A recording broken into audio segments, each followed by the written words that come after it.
That is the sound of a nation shattering a barrier. It's the sound of Australia smashing its way into the Mach 2 club. For an entire generation of Aussies, that sharp crackle in the sky meant one thing and one thing only. The Mirage III was overhead. It was, without a doubt, one of the most beautiful killing machines ever sculpted by human hands. A pure, perfect delta-wing dart born from the mind of Dassault in France. It looked like it was breaking the sound barrier even when it was chained to the tarmac. It was Australia's first true supersonic warrior, the sharpest, most elegant point on the nation's spear for over 2 decades.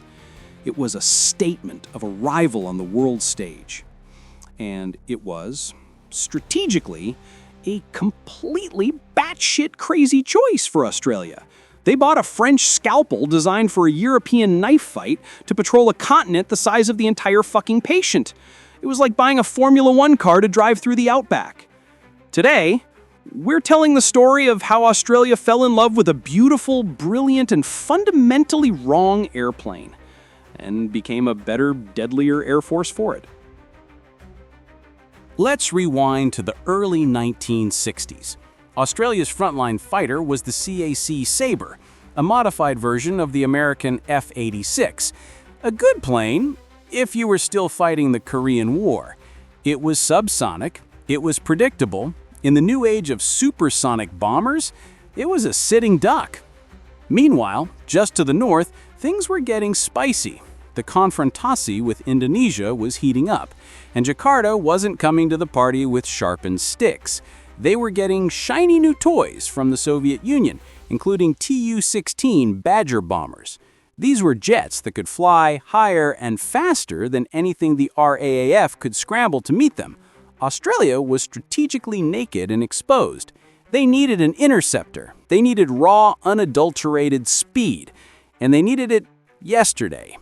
The Americans, in their infinite wisdom, offered the F-104 Starfighter, a rocket with fins that are in the nickname the Widowmaker for a damn good reason. The British offered their own over-engineered and perpetually delayed designs. But the French offered something else. They offered art. They offered attitude. The Dassault Mirage III. This wasn't some multi-role, do-everything compromise cooked up by a committee. It was a machine built for a single, pure, violent purpose. To climb like a homesick angel, hit Mach 2, kill a bomber with a missile, and be back on the ground for a cigarette. That's it. Its design philosophy was pure, distilled performance. A powerful, notoriously thirsty Atar engine strapped to a simple, breathtakingly elegant delta wing. No complex tailplanes, no unnecessary bullshit.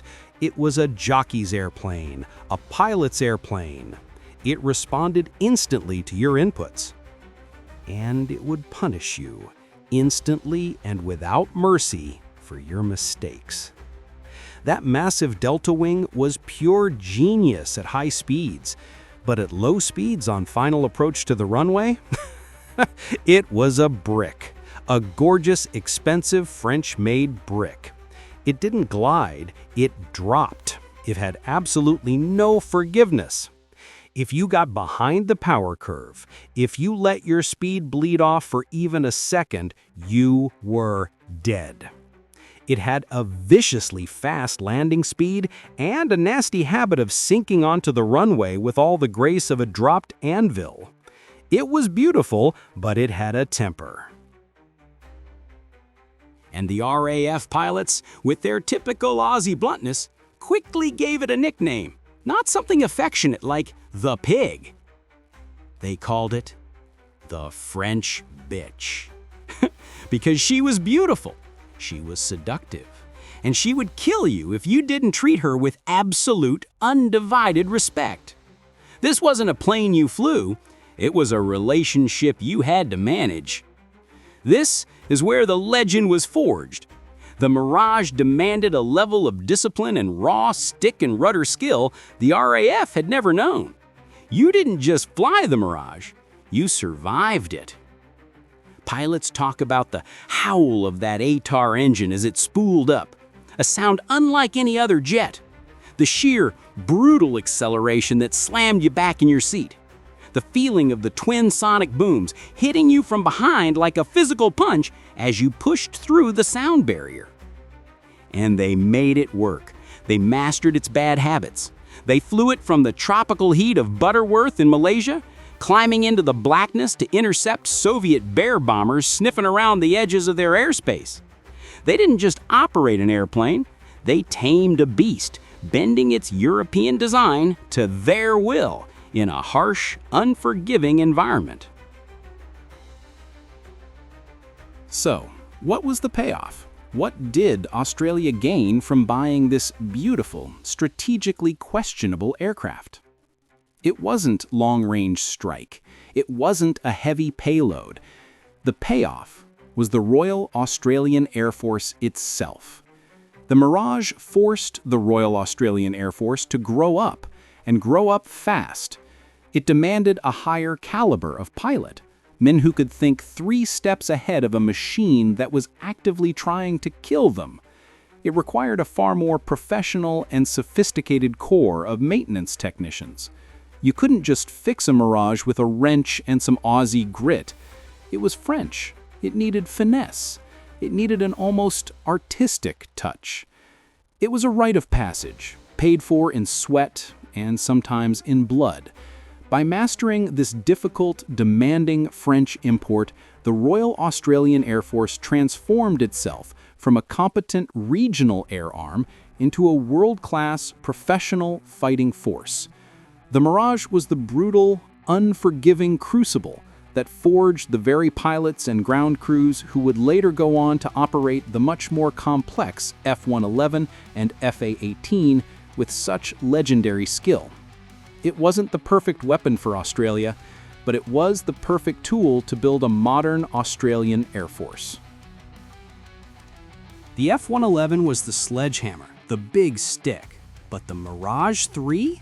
The Mirage was the rapier, a fencer's blade, elegant, precise, and absolutely deadly in the right hands. It didn't have the brute force of the pig, but it had style.